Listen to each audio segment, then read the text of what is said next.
नमस्कार दोस्तों, आप सभी का स्वागत है आपके अपने ऑनलाइन इंस्टीट्यूट निशांत ज्ञान के यूट्यूब प्लेटफॉर्म पर। मैं नितिन उपाध्याय आप सभी का स्वागत करता हूं, अभिनंदन करता हूं आज के अपने इस वीडियो पर। मित्रों, यह आपका अपना चैनल है और यह चैनल जो है आपके हिसाब से ही कंटेंट देने का प्रयास करता है। मैंने कल वीडियो डाला था बीएड और बीटीसी पर, क्योंकि बीएड का फॉर्म जो है 18 फरवरी से स्टार्टिंग है। बीएड अगर आप करना चाहते हैं तो 18 फरवरी से आप फॉर्म भर सकते हैं। बीएड जो है एंट्रेंस एग्ज़ाम पर होता है और उसमें मैंने नीचे जो है बीटीसी मेंशन किया था कि बीटीसी करने वाले छात्र बीएड का फॉर्म भरें या ना भरें। हमारे कुछ मित्र जो है हमारे 2-3 वीडियो जो है बीएड बनाम बीटीसी पर गए हैं कि बीटीसी करना चाहिए या नहीं करना चाहिए, बीटीसी की वैल्यू कितनी है, नई शिक्षा नीति आने पर बीटीसी का क्या अहमियत रहेगा, उसके बारे में हमारे वीडियो गए। तो कुछ मित्रों ने हमसे पूछा, कुछ मित्रों को अभी नहीं पता है कि बीटीसी क्या होता है। हालांकि जो है इस पर आधारित कई वीडियो आपको यूट्यूब पर मिल जाएंगे, लेकिन कुछ अलग तरीके से आपको हम समझाने का प्रयास करते हैं कि बीटीसी डीएलएड होता क्या है, कैसे होता है, सरकारी कॉलेज क्या होता है, प्राइवेट कॉलेज क्या होता है, उसके बारे में हम जानकारी आपको देते हैं।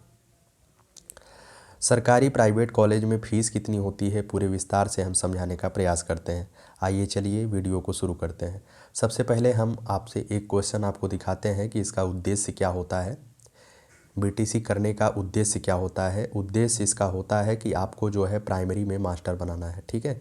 बीटीसी कराने का जो उद्देश्य है सरकार को, उसका सेम उद्देश्य है, एक ही उद्देश्य है कि आपको जो है प्राइमरी में टीचर बनाना है। अगर आप लोग मेहनत करते हैं, परिश्रम करते हैं, तो आप जो है प्राइमरी में टीचर बनने के लिए बीटीसी करिए। वर्तमान में बीटीसी को जो है प्राइमरी और जूनियर दोनों में संबद्धता दी गई है। आप प्राइमरी में भी टीचर बन सकते हैं और जूनियर अर्थात 6 to 8 भी पढ़ाने के लिए मान्य हो सकते हैं। बीएड को सार्वभौम मान्यता दी जा रही है। बीएड वाले जो है प्राइमरी से लेकर के 12 तक की क्लासों को पढ़ा सकते हैं, ठीक है। इसके पहले भी मैंने बात किया है, उस बात पर हम नहीं जाएंगे कि बीएड का भविष्य कैसा होगा या बीटीसी का भविष्य कैसा होगा।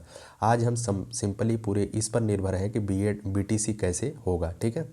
सबसे पहले हम बात करते हैं कि बीटीसी का उद्देश्य प्राइमरी टीचर है। उसके बाद हम बात करते हैं बीटीसी में प्रवेश के लिए आपको होना क्या चाहिए। संभवतः अधिकतम ऐसे कई राज्य हैं जहां पर बीटीसी का एडमिशन केवल 12वीं स्तर पर होता है, लेकिन उत्तर प्रदेश की बात की जाए तो उत्तर प्रदेश में जो एडमिशन होता है बीटीसी में वो ग्रेजुएशन स्तर पर होता है, ठीक है। ग्रेजुएशन स्तर पर इसका एडमिशन होता है। अब हम आपको बताते हैं कि अगर आप जो है उत्तर प्रदेश में ग्रेजुएशन पास कर चुके हैं तो आप बीटीसी में एडमिशन के लिए योग्य हैं। 2021 में जो बीटीसी होने वाला है उसके लिए जो फाइनल ईयर के छात्र हैं उनका जब रिजल्ट आ जाएगा तभी जो है बीटीसी का फॉर्म आएगा। वो लोग निश्चिंत रहें, वो भी बीटीसी के लिए योग्य रहेंगे। और एक क्राइटेरिया और है यहाँ पर, आप क्लास 10th और 12th किसी भी लेवल से पास किए हों, फर्स्ट सेकंड, उससे कोई मतलब नहीं है। लेकिन ग्रेजुएशन में एक बाउंडेशन यहाँ पर दिया गया है।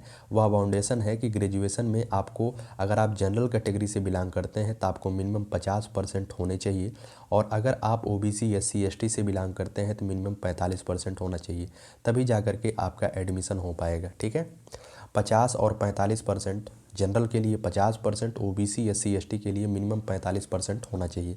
आप तभी जो है बीटीसी कर सकते हैं, अन्यथा की कैटेगरी में आप नहीं कर सकते हैं। इसके बाद हम बात करते हैं कि आप जो है, अगर आप बीटीसी के लिए फॉर्म भरते हैं तो आपका एडमिशन सरकारी कॉलेज में कैसे होगा। मित्रों, मैं आपको बताना चाहता हूं, बीटीसी के जो एडमिशन प्रोसेस है वह बिल्कुल मेरिट पर आधारित होता है। इसमें कोई जो है एग्ज़ाम नहीं होता है, ठीक है। इसमें एग्ज़ाम नहीं होता है, यह मेरिट पर आधारित होता है।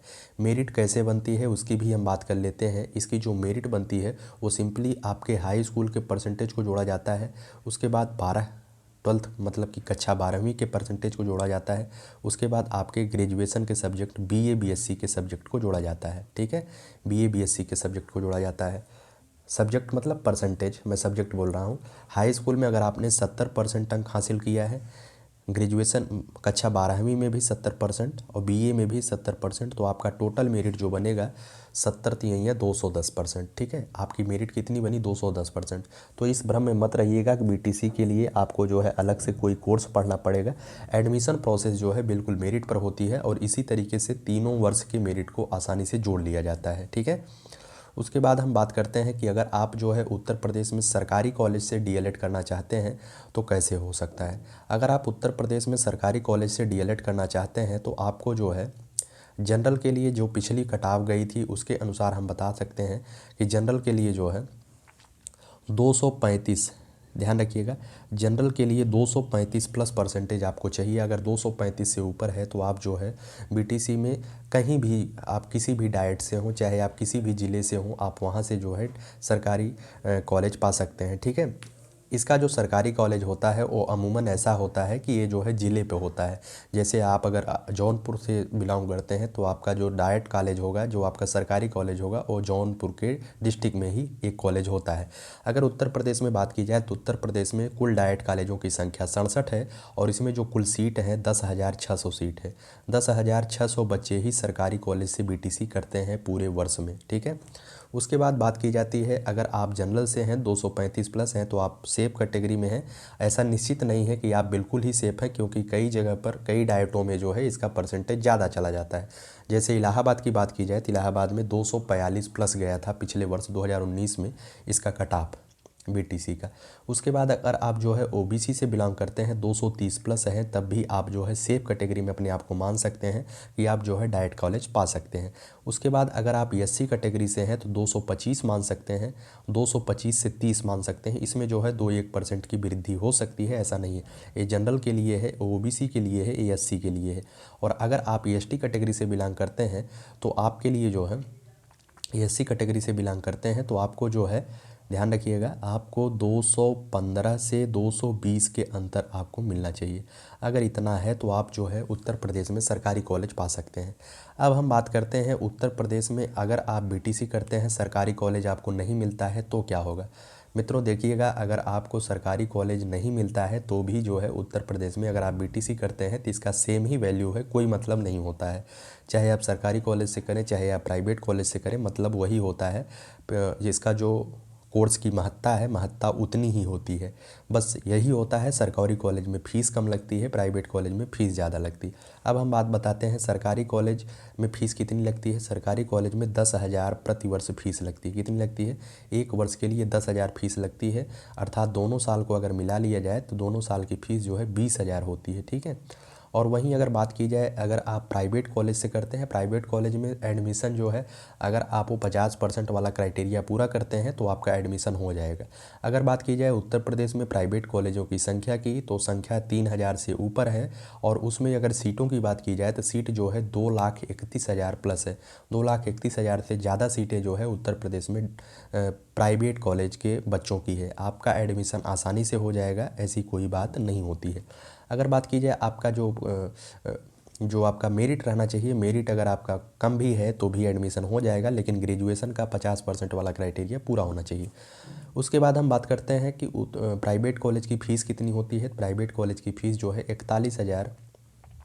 41,000 रुपये होती है फर्स्ट ईयर की, और उतनी ही फीस जो है सेकेंड ईयर की भी होती है। इसमें जो है 2 साल का यह कोर्स होता है, 4 सेमेस्टर होते हैं, 6 महीने का एक सेमेस्टर होता है, 4 सेमेस्टर होते हैं। ठीक है। 41,000 एक वर्ष की फ़ीस होती है, 41,000 अगले वर्ष की भी होती है। अब उसके बाद हम बात करते हैं प्राइवेट कॉलेज और सरकारी कॉलेज में अगर आप करते हैं तो आपकी जो है, जैसे कि आप सरकारी कॉलेज के थोड़ा सा वैल्यू बताते हैं।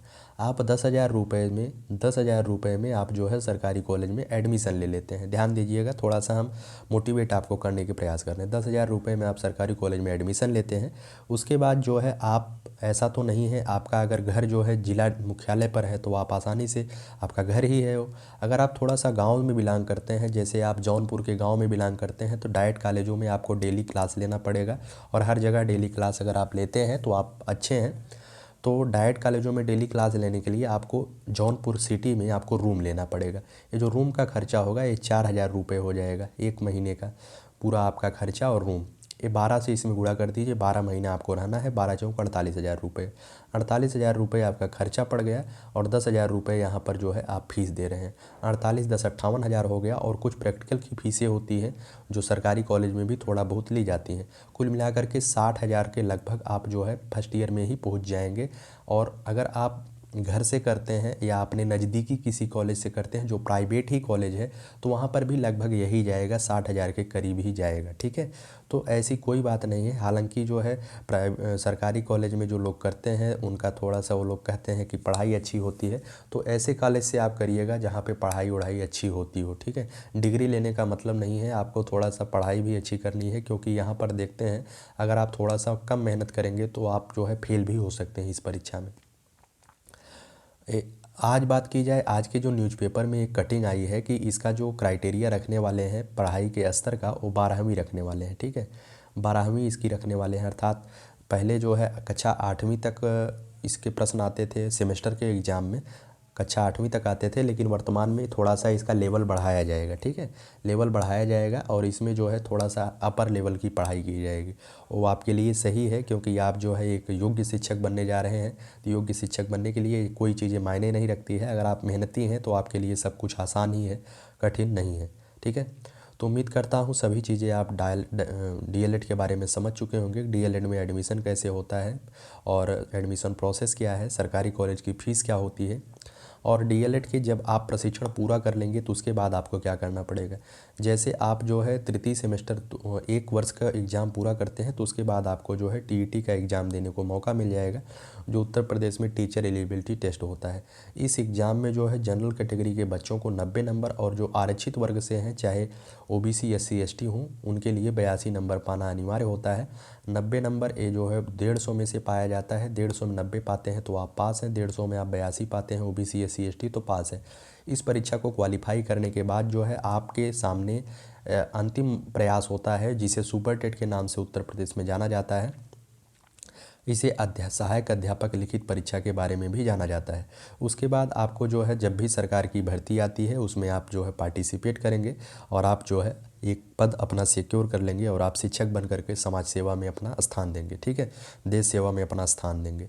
और रही बात यूपी बीटीसी और डीएलएड के भविष्य की, तो यूपी बीटीसी डीएलएड का भविष्य उज्ज्वल है, इसमें कोई शक नहीं है। लेकिन मैं इतना ज़रूर कहूँगा कि बीटीसी करने के बाद आप प्राइवेट नौकरी, जो लोग सोचते हैं कि अगर आपको प्राइवेट नौकरी ही करना है तो आप जो है क्यों बीटीसी और बीएड के चक्कर में पड़े हैं। प्राइवेट नौकरी के लिए तमाम कोर्सेज होते हैं, जैसे पॉलिटेक्निक हुआ, बीटेक हुआ, बीसीए एमबीए, ऐसे चीज़ें करिए। अगर आप प्राइवेट के, कुछ यूट्यूबर हैं जो प्राइवेट का धाक दिखाते हैं कि आप बीएड करेंगे तो प्राइवेट में 5,000 आपको मिलने लगेगा, 10,000 मिलने लगेगा। अगर हमें प्राइवेट ही नौकरी करनी होती तो हम बीएड और बीटीसी क्यों करेंगे। प्राइवेट के लिए हम जो है जाएंगे, जो है बीसीए बीटेक और पॉलिटेक्निक आईटीआई करेंगे। इस तरीके की बातें जो है बच्चों को डिमोटिवेट करने के लिए की जाती हैं। और रही बात बीटीसी डीएलएड करने के बाद आप जो है बिल्कुल सिक्योर रहेंगे, आपके मस्तिष्क में ये चीज़ें कभी नहीं चलेंगे कि आपका जो मस्तिष्क होगा एक संतुलित वे में होगा कि आप जो है कभी प्राइमरी से बाहर तो नहीं हो जाएंगे। क्योंकि उत्तर प्रदेश या संपूर्ण भारत देश की बात की जाए तो सबसे ज़्यादा भर्तियाँ प्राइमरी में ही आती हैं। तो अगर आप बीएड करते हैं तो करिए, आए, आपका अपना निर्णय है। लेकिन हमारे निर्णय के अनुसार से बीएड को नई शिक्षा नीति में हर जगह मान्यता दी भी जा रही है। लेकिन जो वर्तमान के परिदृश्य में हर जगह याचिकाएँ लग रही हैं, बीटीसी कैंडिडेट लगा रहे हैं कि हमारे हकों को मारा जा रहा है, हमें प्रथम वरीयता देनी चाहिए। तो कहीं ना कहीं अगर आप ऐसे सवालों को फेस करेंगे, जब आप बीएड के दरमियान होंगे, ऐसे सवालों को जब फेस करेंगे तो आपके दिमाग में एक मानसिक ऊहापोह की स्थिति उत्पन्न होगी कि हमने गलती तो नहीं किया है। उसके दरमियान आप पढ़ाई भी कम कर पाएंगे और मानसिक रूप से आप जो है थोड़ा सा विक्षिप्त रहने लगेंगे। तो इसके लिए मैं आपको बताता हूँ, अगर आपका सपना ही प्राइमरी है तो आप क्यों जो है बीएड करेंगे। देखिए मैं हमेशा कहता हूँ आपका उद्देश्य एक होना चाहिए, आपका टारगेट एक होना चाहिए, लालच के चक्कर में ना पड़े। अगर आपका टारगेट प्राइमरी का टीचर है तो आप बीटीसी करिए, इसमें कोई शक नहीं है। बीटीसी कभी भी प्राइमरी से बाहर नहीं होगा, ये मैं कह सकता हूँ, और ऐसी कोई उम्मीद भी नहीं है। ठीक है, मेरे द्वारा कहे गए बात जो है ब्रह्मा की लकीर नहीं है, कभी गलत नहीं हो सकती है। मैं गलत भी हो सकता हूँ शायद, लेकिन जो वर्तमान के परिदृश्य हैं उसके अनुसार मैं गलत नहीं हूँ। ठीक है, अगर आपको वीडियो पसंद आता है, पूरा वीडियो को देखने के बाद जो भी आप निर्णय लेते हैं, बीटीसी डीएलएड के बारे में संपूर्ण जानकारी देने का मैंने प्रयास किया है। वीडियो अच्छी लगी तो लाइक शेयर और सब्सक्राइब आपके हाथ में है, करिएगा। धन्यवाद आपका।